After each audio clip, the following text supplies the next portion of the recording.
이렇게 보는 거구나. 시원시원하게 잘 봐주시잖아. 너무 솔직하시니까.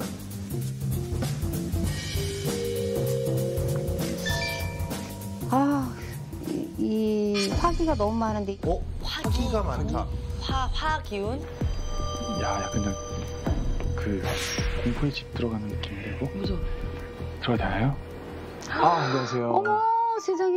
어머 안녕하세요. 안녕하세요. 어머나 세상에. 어머나 세상에. 선남 선녀네 안전 이쁘네. 아이고 안녕. 아이고 세상에 앉으세요. 네. 아이고 앉으세요. 너무 반갑습니다. 두 분이 부부신 거예요? 네? 네.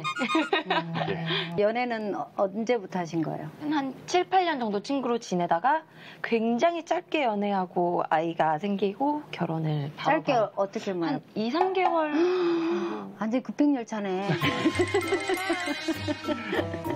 열차가 빠르더라고요. 저의 개인적인 가족 계획은 자녀가 셋인데 또 이게 저만의 욕심으로는 안 되는 부분이니까 사실 제일 걱정인 거는 이제 사람은 누구나 언젠간 죽잖아요. 그렇죠.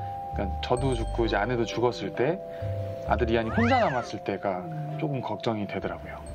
저 같은 경우에는 아이가 벌써 4살이니까 이제 가지면 5살 터울이 날 거고 그렇게 가다 보면 나는 한 5년만 더 빠삭하면 이 육아가 끝날 줄 알았는데 그게 10년이 되고 15년이 될 수 있기 때문에 뭔가 좀 무섭다고 해야 될까요? 만약에 둘째 낳아서 그 둘째가 하고 싶은 게 있는데 이거를 나눠주다 보면은 뭔가 이도 저도 안 될 것 같은 그런 불안감이 좀 있어요. 여기는 더운 여름에 태어난 태양이야. 우리 지훈 씨 같은 경우도 우리가 그런 거 있잖아. 우리 조영필 선생님이 킬리만자로의 표범 네, 알죠? 그렇죠. 그러니까 약간 더운 여름에 어슬렁거리는 한 마리 호랑이 같은 그런 사주이거든요. 제가요? 네. 두 사람의 궁합을 보면 한 40점 정도 궁합이 나오는 거예요. 좀 놀랐어요. 궁합이 아니고. 그거밖에 안 나왔어? 그래서 아이고 둘이 살라나 이렇게 막 이렇게 했거든요. 근데 네. 자식이 그걸 보완해주기 때문에 한 가정을 이루면 100점짜리 궁합이 될 수가 있는 거예요. 그런 사주가 있었다. 자녀가 중요했었네, 이한이가. 복동이다. 자녀분들이 많이 있으면 있을수록 부부 궁합이 더 좋아요. 자기네가 싸울 것도 좀 많이 없어지거든요. 그러고 보니까 저희가 처음에 결혼하고 제 임신했을 때는 정말 맨날 싸웠어요. 지겹도록 싸웠는데 네. 아이를 낳고 나서 이제 제가 그 육아에 전념하면서 그쵸. 사이가 너무 좋아졌어요. 그 아이 태어나는 모습, 그 아이를 낳는 모습을 보고 정말 감동받았어요, 제가. 되게 진짜 존경스러웠고 되게 멋있었고 위대해 보여서 되게 그 이후로 되게 많이 바뀌었던 것 같아요. 본인은 굉장히 가정적이에요. 외모상으로 봤을 때는 안 그럴 것 같은데 절대 아니에요. 굉장히 가정적이고 아이가 생기면 생길수록 더 자기한테 더 잘하거든요. 그러니까 우리 은혜 씨한테 더 잘할 수 있는. 부모님이 두 분 다 일찍 돌아가셔서 못 받았던 사랑을 좀 아들한테 좀 자식들한테 좀 주고 싶은 마음이 좀 더 큰 것 같아요. 그러니까 아버지랑 어머니도 돌아가신 나이를 지금 보면은 40대셨더라고요. 너무 빨리 돌아가셨다. 네, 좀 일찍 돌아가셨어요. 생각하는구나. 네, 그게 좀 큰 것 같아요. 참 더 뜨거운 사랑을 할 수 있었는데 너무 일찍 돌아가셨다 보니까 저 아내에 대한 사랑도 더 남다른 것 같고 좀 저한테 가정은 좀 특별하죠. 네, 그쵸. 네. 여기 지훈 씨는 보면 아내의 자리가 내가 의지할 수 있는 그런 자리거든요. 저한테 사실 아내의 자리는 좀 중요했던 자리였던 것 같아요. 네, 그래서 제가 뭐 누나이기도 바라고 또 동생이기도 바라고 그쵸. 또 와이프이기도 바라고 또 엄마이기도 바라고 막 여러 가지를 좀 바랬었던 것 같아요. 우리 이제 은혜 씨 같은 경우에 이분은 모든 걸 자기가 이끌어야 되거든요. 전생에 우리 지훈 씨가 조금 선한 일을 많이 해서 이런 배우자를 만나지 않았을까. 그래서 끌렸나 봐요. 잘 만났네. 자기 같은 경우에 전체적으로 사주나 이름을 보면 초년에 여러 가지 그런 풍파를 좀 많이 이렇게 맞아야 되는 거거든요. 진짜 많았습니다. 그렇죠. 예, 나쁜 이름은 아니지만 성공 후기격이라고 그래가지고 초년에는 굉장히 힘들어요. 그때 10대 환경에 본인을 조금은 저해하는 어떤 기운이 들어와 있었기 때문에 가정의 어떤 문제가 강하게 이렇게 오지 않았을까 이렇게 싶어요. 저 이제 중학교 2학년 때 아버지가 돌아가시고 또 14일 만에 또 어머니가 돌아가셨어요. 14일 만에요? 네. 이제 아버지 돌아가신 쇼크로 어머니가 바로 돌아가셨죠. 돌아가시고 그때는 안 울었어요.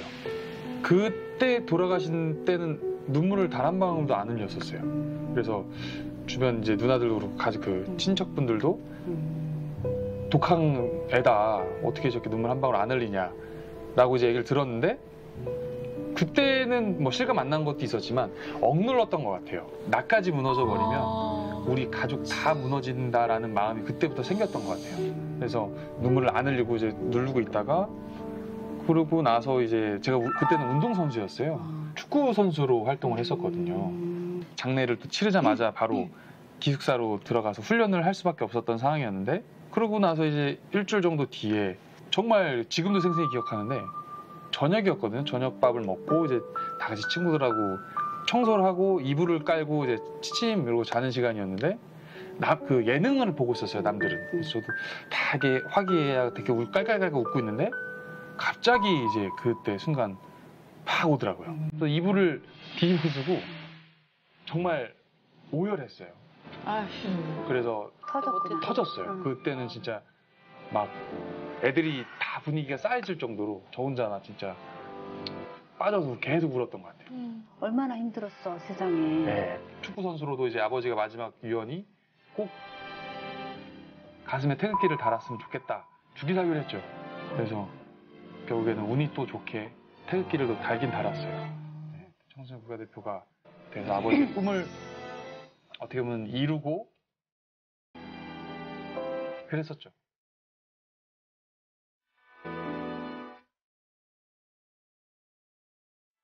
슬럼프가 왔죠. 그때 이제 청소년 국가대표가 발탁이 된 지가 얼마 안 됐을 때였거든요.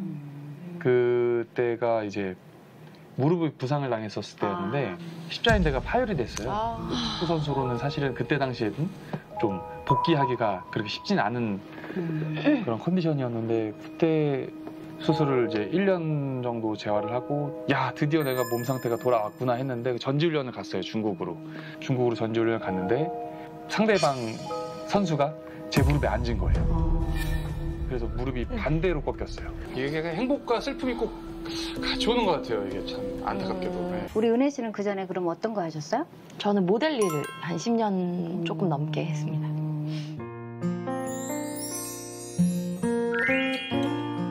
몸에 변화가 생기기 때문에 이제 일은 어쩔 수 없이, 아이도 너무 손이 많이 가고 뭐 신랑 일이 갑자기 잘 되기 시작하고 하면서 내가 밖에서 이렇게 일하는 게 욕심일 수도 있겠다 하는 생각이 들어서 조금씩 내려놨던 것 같아요. 근데 그게 저의 입장에서는 항상 미안한 마음이 있는 것 같아요. 우리 은혜 씨 같은 경우에 사주에 이제 도화살이라고 그것도 굉장히 강해요. 만인의 어떤 태양이거든요. 만인의 여자예요? 아니, 많은 사람들이 오로로 보고 와 멋있다 이쁘다 이렇게 하는 거. 그런 분이 아이랑 우리 지훈 씨를 위해서 진짜 올인한다는 게 쉽지는 않거든요. 네. 그러니까 무덤까지. 예. 무덤까지. 아니 죽어서도 그거는 잊지 않겠습니다. 이 은혜 잊지 않으려고 합니다. 저는 도화살 없나요? 없어요. 그럼 제 거 다 주고 싶어요. 그래야 일할 때 더 좋을 것 같아요. 본인이 사실 꿈꿨던 거는 제2의 B였거든요. 근데 그렇게 가기에는 좀 삐걱댔죠. 그렇죠. 그 당시에 또 비를 만드셨던 대표님께서 제2가 네, 나올 때가 됐다 해가지고. 그러니까 도화살이 좀 있었으면 날라댕겼지. 안무도 굉장히 끼부리는 안무였거든요. 맞아요. 근데 그게 안 통할 정도였으면 진짜 도화살이 없었나 보다. 벨트를 뭐 사정없이 이렇게 올렸었죠. 예. 뭐야, 벨트만 올라가네? 바지가 안 올라가고? 뭐야 저거? 근데 도화살이 없어도, 그러니까 이제 자기 같은 경우에는 꾸준히 상승하는 운이야. 그 보면 전체적으로 내가 29부터 환경이 조금 많이 이렇게 좋아지는 그런 걸로 나오거든요. 그래서 이제 20대는 내가 아무리 노래를 잘해도 무대가 없는 격인데 30대부터는 약간은 그런 상황이 반전을 해요. 근데 지금의 어떤 활동에서 조금 더 다른 활동으로 더 이렇게 확장되는 그런 운이야. 내년 후년 엄청 좋아요. 큰 돈이 이렇게 들어와. 진짜요? 와. 내년에 이제 돈을 딱 짊어지고 집에 딱 들어오면 여보 사랑해 이렇게 줘. 그다음에 싸우더라도 절대로 각방을 쓰면 안 돼요.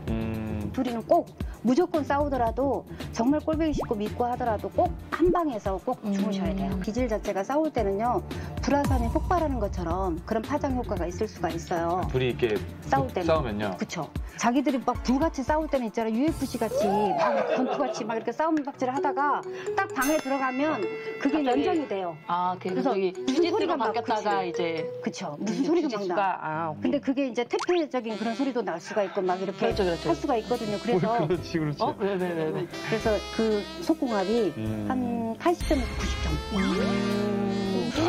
와. 궁합은 40점이고 속궁합이 90점이야. 와. 그게 그런 사례가 있는 게 처음에 이제 결혼했을 때 싸우잖아요. 그럼 이제 그런 말을 많이 듣잖아요. 그 결혼하면은 이제 부부끼리는 싸워도 각방 쓰면 안 돼. 이런 말을 하잖아요. 그래서 그게 처음에 이해를 못했어요. 막 싸웠어요. 싸우고 막 이렇게 갔는데 먼저 이제 방으로 들어가 있고 저도 이제 방을 들어가서 한 침대 누우니까 희한하게 그게 또 풀리더라고요. 저희는 그게 더 심하다라는 거죠. 그게 되게 심해요. 좀 싸울 때 서로 이제 등 돌리고 자잖아. 그래도 우리 지훈 씨가 발가락으로 좀 이렇게 건드려봐. 그럼 바로 반응이 와요. 오래 못 가요. 네, 애교에 약하더라고요. 맞아. 저는 누가 조금만 이렇게 하면 바로 내년에 한 5월달, 6월달에 자식이 또 생기는 운이거든요. 내년 분명히 5월이요? 사회 활동을 하거나 아이를 더 낳거나. 잘 상의해가지고 둘 중에 하나를 선택해보도록 네. 하겠습니다. 하여튼 앞으로 많이 이렇게 행복하게 잘 사세요. 네. 고맙습니다. 감사합니다. 아이고.